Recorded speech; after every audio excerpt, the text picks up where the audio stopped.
Hi friends, మన దేశం అసలు పేరేంటి? ఇండియానా లేక భారతా? ఒకవేళ రేపొద్దున మన దేశంలో సరిహద్దులు మార్చాలన్నా లేక కొత్త రాష్ట్రాన్ని ఏర్పాటు చేయాలన్నా పార్లమెంట్కు ఉండే అధికారాలు ఏమిటి? మన దేశంలో ఉండే ప్రతి ఒక్కరూ తప్పకుండా తెలుసుకోవాల్సిన విషయం మన రాజ్యాంగంలోని పార్ట్ 1.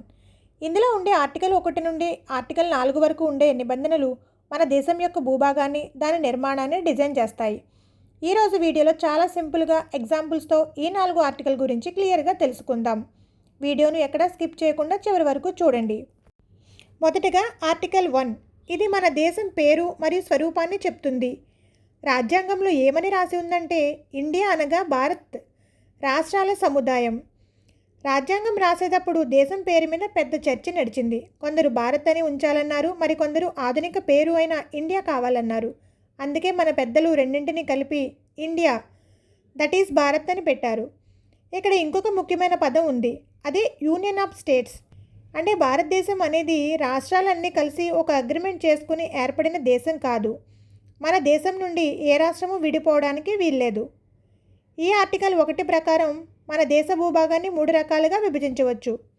ఫస్ట్ వన్, రాష్ట్రాల భూభాగాలు. మనకు ప్రస్తుతం ఉన్న రాష్ట్రాలు 28. సెకండ్, కేంద్రపాలిత ప్రాంతాలు.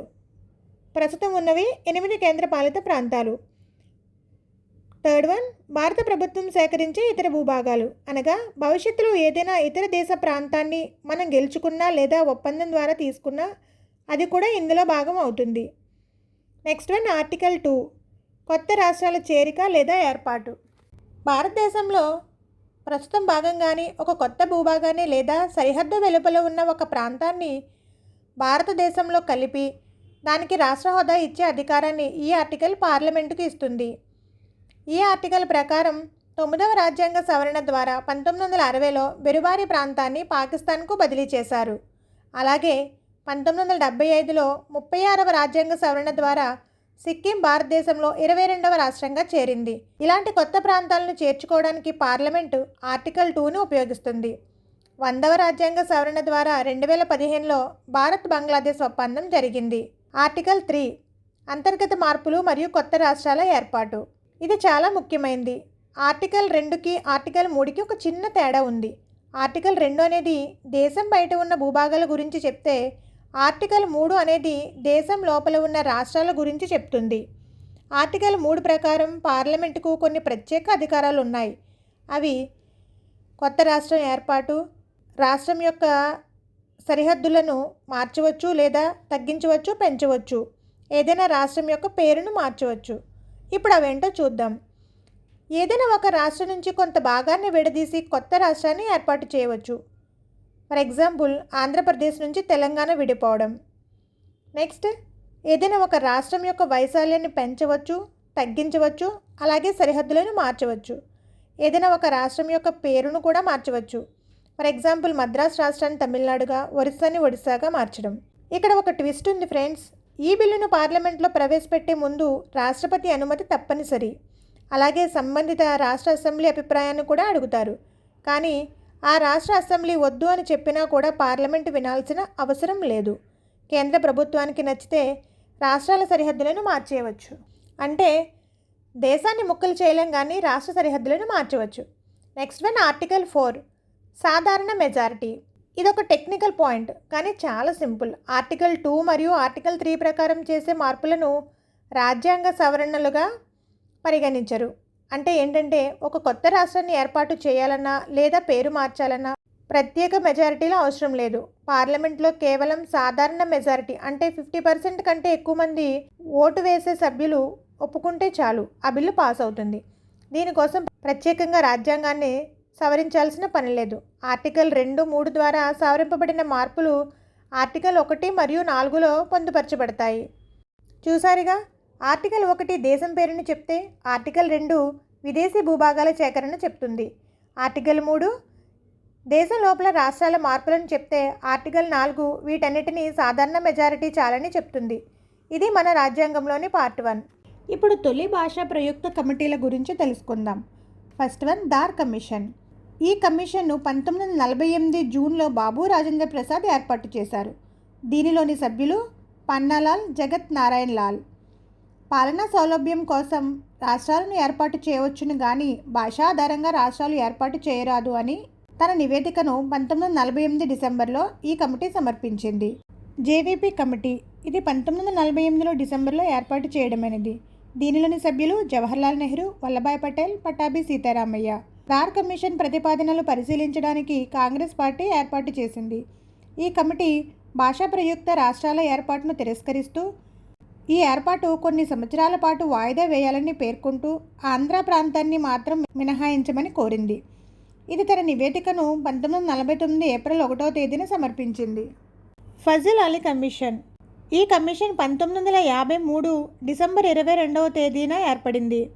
దీనిలోని సభ్యులు కేఎం ఫణికర్, హెచ్ఎం కుంజ్రు. ఇది తన నివేదికను 1955 సెప్టెంబర్ 30న సమర్పించింది. ఒక భాష ఒక రాష్ట్రం అనే డిమాండ్ను తిరస్కరిస్తూ భాషా ప్రయుక్త రాష్ట్ర ఏర్పాటును సమర్థించింది. ఈ కమిషన్ సూచనల మేరకు దేశంలో 14 రాష్ట్రాలు, 6 కేంద్రపాలిత ప్రాంతాలు ఏర్పాటు చేయబడ్డాయి. ఇప్పుడు ఆంధ్ర రాష్ట్ర సాధన చారిత్రక ఘట్టాలు. 1937 నవంబర్ 16 శ్రీబాగ్ ఒప్పందం జరిగిందన్నమాట. ఎవరెవరి మధ్య జరిగింది? ఆంధ్ర, రాయలసీమ నాయకుల మధ్య ఈ శ్రీబాగ్ ఒప్పందం అనేది జరిగింది. నెక్స్ట్ 1951లో ఆగస్టు 15 నుండి సెప్టెంబర్ 20 అంటే 35 రోజులు గొల్లపూడి సీతారామ శాస్త్రి గారు ఆమరణ నిరాహార దీక్ష చేశారు. ఇదంతా దేనికోసం? ప్రత్యేక ఆంధ్ర రాష్ట్ర ఏర్పాటు కోసం. ఇంకా 1952లో అక్టోబర్ 19 నుండి డిసెంబర్ 15 వరకు అంటే 58 రోజులు మద్రాసులో ఉన్న బులుసు సామమూర్తి గృహంలో శ్రీ పొట్టి శ్రీరాములు గారు ఆంధ్ర రాష్ట్ర ఏర్పాటు కోసం ఆమరణ నిరాహార దీక్ష చేశారు. డిసెంబర్ 15న శ్రీరాములు అమరులైన తర్వాత దేశవ్యాప్తంగా వచ్చిన ఒత్తిడితో తొలి భాషా ప్రయుక్త రాష్ట్ర ఏర్పాటుకు మార్గం సుగమమైంది. 1953 రాజస్థాన్ రాష్ట్ర హైకోర్టు మాజీ ప్రధాన న్యాయమూర్తి కైలాస్ నాథ్ వాంచు అధ్యక్షుడిగా ప్రత్యేక ఆంధ్ర రాష్ట్ర ఏర్పాటుకు కమిటీ నియమించబడింది.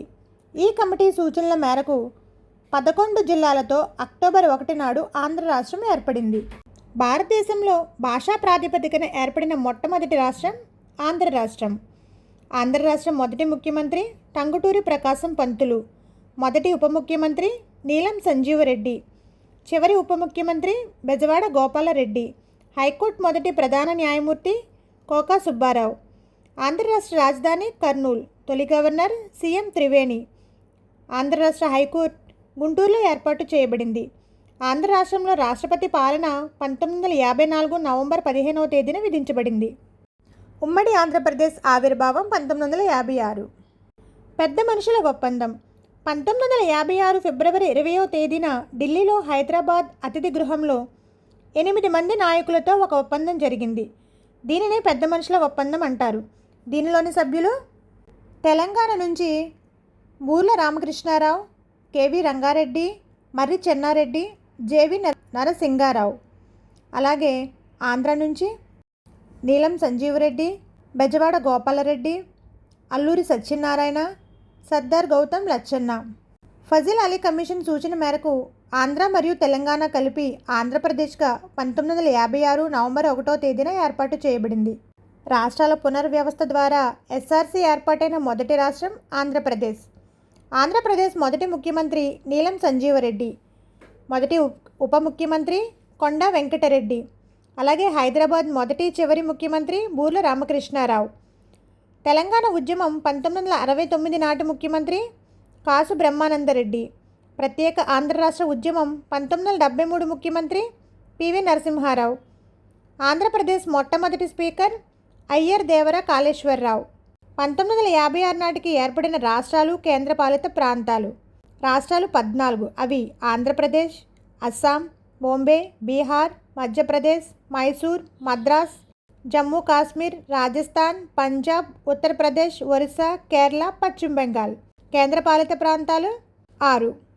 అవి ఢిల్లీ, అండమాన్ నికోబార్ దీవులు, లక్షద్వీపులు, మణిపూర్, త్రిపుర, హిమాచల్ ప్రదేశ్. 1956 తర్వాత ఏర్పడిన రాష్ట్రాలు. 15వ రాష్ట్రంగా గుజరాత్ 1960 మే 1న ఏర్పడింది. అలాగే 16వ రాష్ట్రం నాగాలాండ్ 1963లో ఏర్పడింది.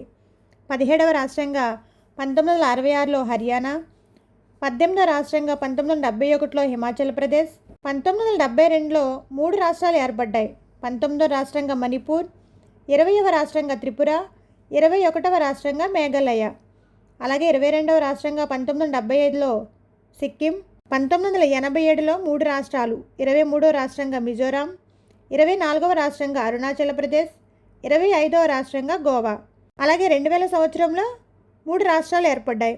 అవి 26వ రాష్ట్రంగా ఛత్తీస్గఢ్, 27వ రాష్ట్రంగా ఉత్తరాఖండ్, 28వ రాష్ట్రంగా జార్ఖండ్.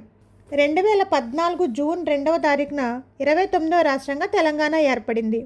1971 సంవత్సరంలో మిజోరాం, అరుణాచల్ ప్రదేశ్లను ఈశాన్య రాష్ట్ర పునర్వ్యవస్థీకరణ చట్టం ద్వారా కేంద్రపాలిత ప్రాంతాలుగా ఏర్పాటు చేశారు. ఇదండి ఈరోజు వీడియో. ఈ వీడియో నచ్చితే లైక్ చేయండి, షేర్ చేయండి, సబ్స్క్రైబ్ చేయండి.